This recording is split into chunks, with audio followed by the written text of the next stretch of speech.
Hey guys, you're watching Boondocking with Dennis. Back at Rockport Beach tonight. No one's out swimming today. Or no one I've seen so far. We got a few hours of rain overnight.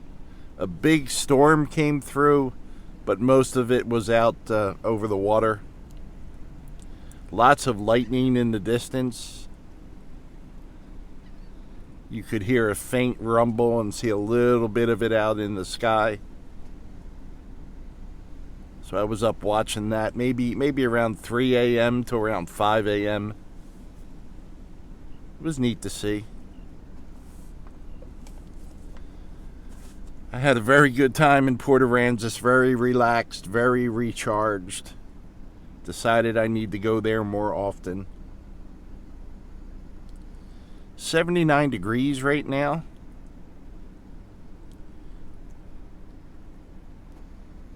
The heat index is 82. Feels really cooler out today. The humidity was in the 60s about an hour ago when I checked. And the winds are 18 miles an hour. And you can see the tide is super high. You know, while I was in Port Aransas, I thought about it a few times, and it didn't occur to me before I left, but I should have went over to Charlie's pasture during high tide, because when the ships come through, it really puts a lot of water over the bulkhead. Sends all the fishermen running. I don't know if I want to drive out on that sand. Especially over in that section, it's kind of like a little quicksand type thing over there. I just don't feel like getting stuck today. Man, I saw just like a short video. I'm going to have to find it again and write it down, but Mercedes it's a all-terrain vehicle. It's a single car. It's not even like an SUV. And it looks like something out of Road Warrior. It's got big old tires like you would see on a truck, made for off-road. And it's like called Mercedes Off-Road. The front seat flips all the way back to lay flat like a bed. It's got a toolbox built into the dashboard. It's got like a widescreen TV on the front. And then that kind of flips down, and it's a normal, well, it's not normal, but it's more of a conventional dashboard. And I can't even imagine what that would cost, you know? But that was neat to see. Someone else is driving around checking things out as well. Weird thoughts occurred to me this morning. Do dogs ever have insomnia? And when they do they just sleep like 20 hours a day instead of 22 hours a day? I guess before I talk about anything too serious, I should get the dad joke out of the way. Did you know Nostradamus used to do movie reviews? Yeah, he would often say, I like the plot, but I saw the ending coming. Insert rim shot right there. And I'm sure if you're younger, you're probably Googling who Nostradamus was, but that's okay. My buddy Mark told me they had a blackout this morning over in Fulton. I wonder what caused that, if that was storm related or accident related or something else. Then a gentleman stopped at the car this morning when I was sitting on the tailgate getting my wits about me, that used to work at Walmart, and he had some medical issues and he had to retire, 70 years old. So he's already getting his Social Security, but his wife's that age and she works 2 jobs. And man, I don't ever want to have that kind of financial responsibility that when I'm 70 I have to work 2 jobs. And I know a lot of people like working That's why they do it. Hey, birds.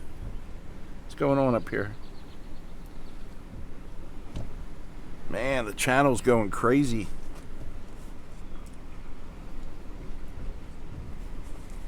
I was also thinking of,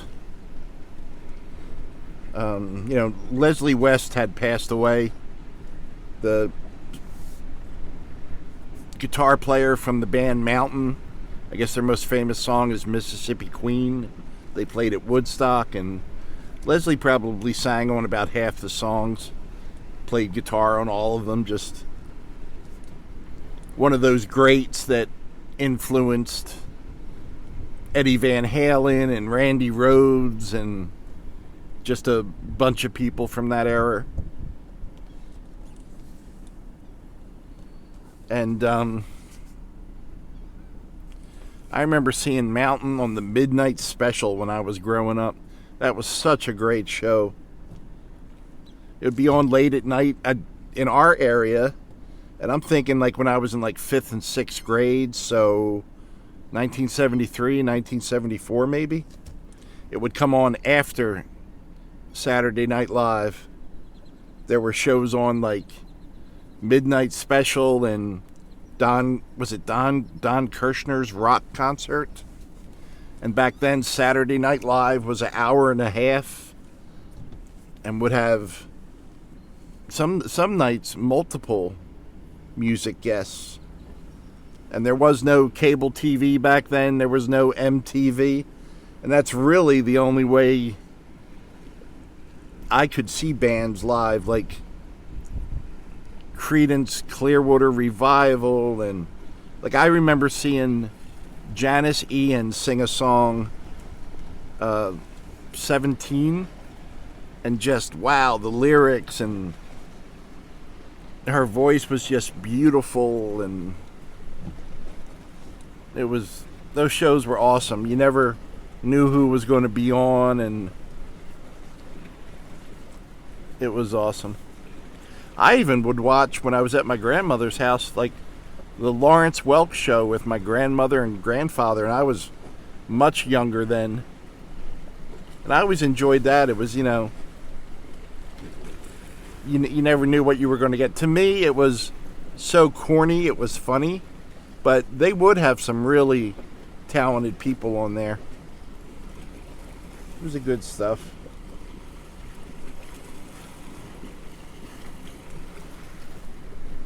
I don't know why I was thinking about TV. And then I remember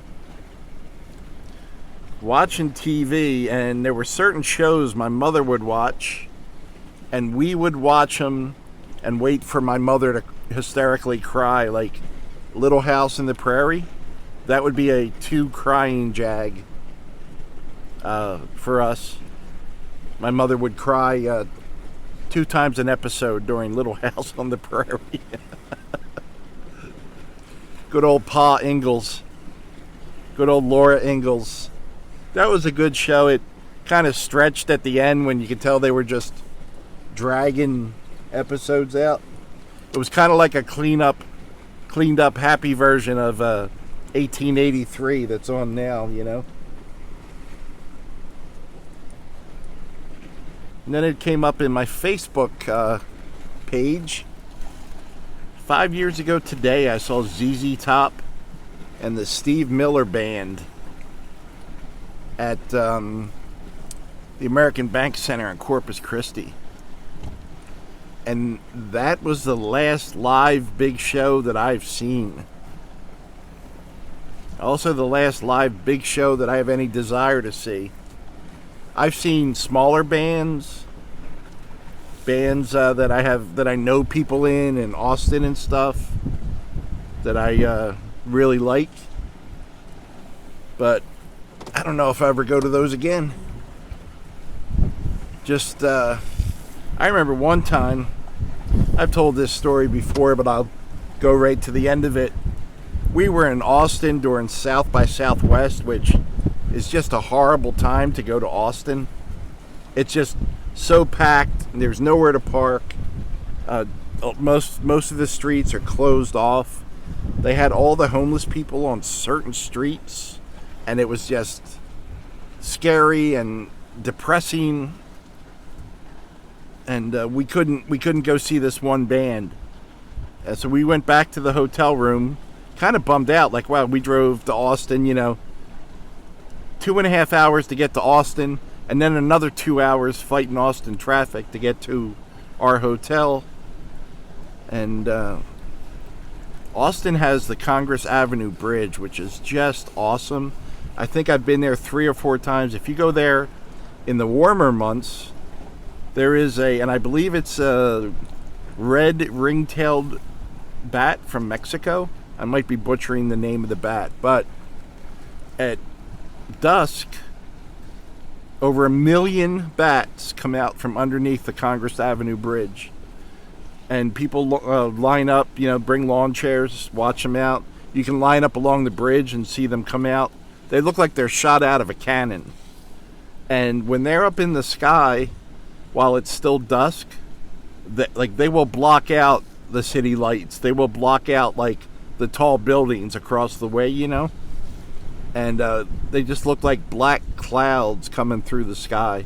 It really is something to see if you're in Austin. But we wound up taking a pedibike, a bike cab, 3-wheel bike cab, which was awesome.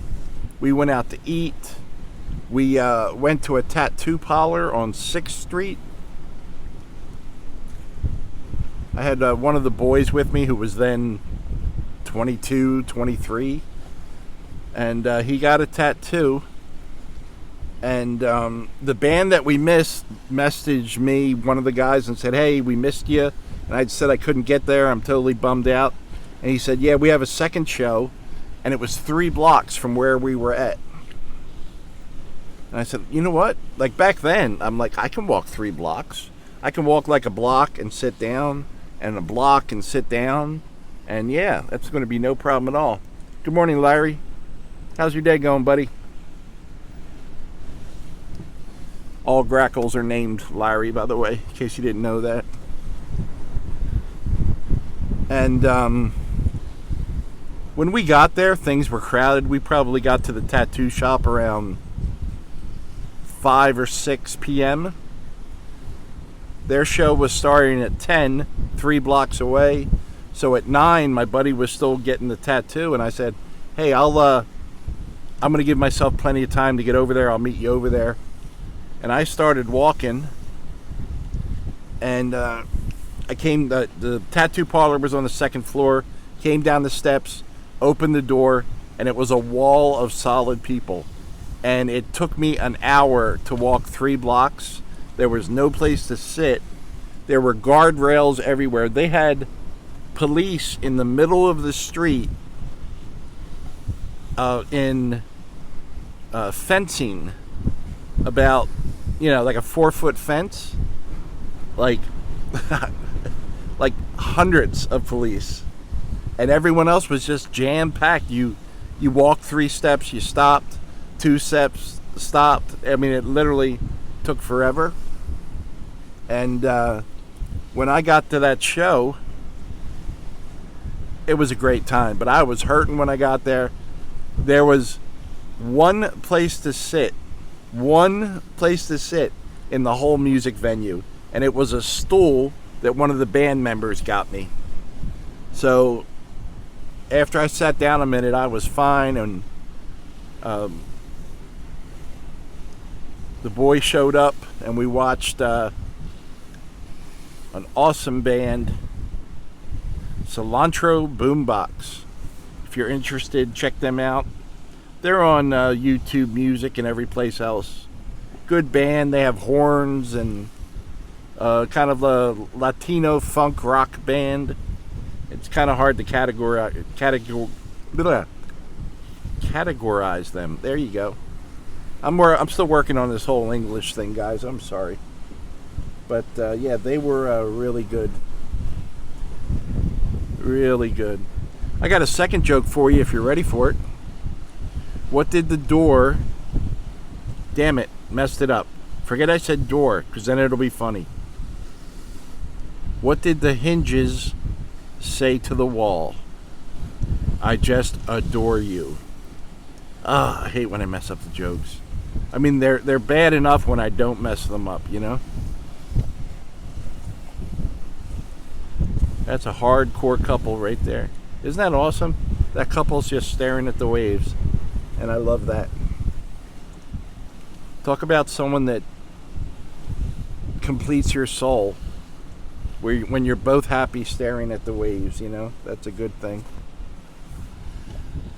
Well, the main story that I jotted down in my notes that I want to get to, I'm going to have to save for another day because I think I've rambled long enough. It can't be that windy because the porta potties haven't blown over yet. Thanks for riding along today, guys. I don't think I'm going to have to tell anyone to put some clothes on today. The sky's not bad over there. Thanks for putting up with my nonsense. Thanks for watching.